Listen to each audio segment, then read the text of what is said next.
பூரிக்கு உருளைக்கிழங்கு எப்படி ரெடி பண்ணலாம் அப்படின்றத இந்த ஒரு வீடியோல பார்க்கலாம். ஃபர்ஸ்ட் என்ன பண்ணணும்னா வானலியில எண்ணெய் ஊத்திக்கோங்க, கொஞ்சமா கடுகு போட்டுக்கோங்க. அது பொரிஞ்ச உடனே கடலை பருப்பு போட்டுக்கோங்க, அதுவும் நல்லா பொரியட்டும். அடுத்ததா உளுத்தம் பருப்பு இதை போட்டுட்டு ஒரு 4 சின்ன சைஸ் வெங்காயம் அண்ட் கருவேப்பிலை இதை போட்டு நல்லா வதக்கிக்கோங்க.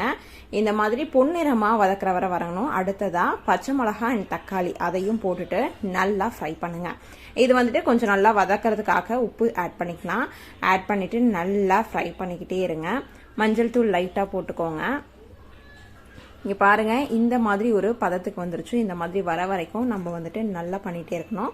அடுத்ததா இஞ்சி பூண்டு பேஸ்ட் போட்டு அதையும் நல்லா ஃப்ரை பண்ணிக்கோங்க. அந்த பச்சை வாசம் போற வரைக்கும் நம்ம இந்த மாதிரி பண்ணிக்கலாம். உருளைக்கிழங்க வேக வச்சு இந்த மாதிரி மசிச்சு வச்சிருக்கோம். அதை அந்த வானலியில போட்டுட்டு நல்லா ஒரு மிக்ஸ் பண்ணிக்கோங்க. ஏன்னா அப்பதான் அந்த ஃபிளேவர் எல்லாம் உருளைக்கிழங்குல இறங்கும். அண்ட் அடுத்ததான் என்ன பண்றோம்னா ஒரு 2 டம்ளர் தண்ணி எடுத்துக்கோங்க. அதை வந்துட்டு அப்படியே அதில் ஊத்திடலாம். ஊத்திட்டு நல்லா உப்பு காரம் எல்லாம் கரெக்டா இருக்கான்னு செக் பண்ணிக்கோங்க. போட்டுட்டு என்ன பண்றோம்னா இந்த மாதிரி வந்துடும். அடுத்ததா ஒரு தட்டு போட்டு மூடி வச்சுக்கோங்க. ஒரு 10 மினிட்ஸ் நல்லா கொதிக்கட்டும். பாருங்க, கொதிக்கும் போது இந்த மாதிரி இருக்கும். ஆனா இந்த மாதிரி ஒரு கண்டஸ்டன்ட் இருக்கக்கூடாது. நம்ம வந்துட்டு அடுத்ததா வந்துட்டு நல்ல ஒரு ஃப்ரைக்கு வந்தாதான் பூரிக்கு இந்த ஒரு கிழங்கு வந்துட்டு சூப்பரா இருக்கும் அப்படின்னே சொல்லலாம். பாருங்க, ஃபைனலா இந்த ஒரு ஸ்டேஜ்க்கு வந்துடும்.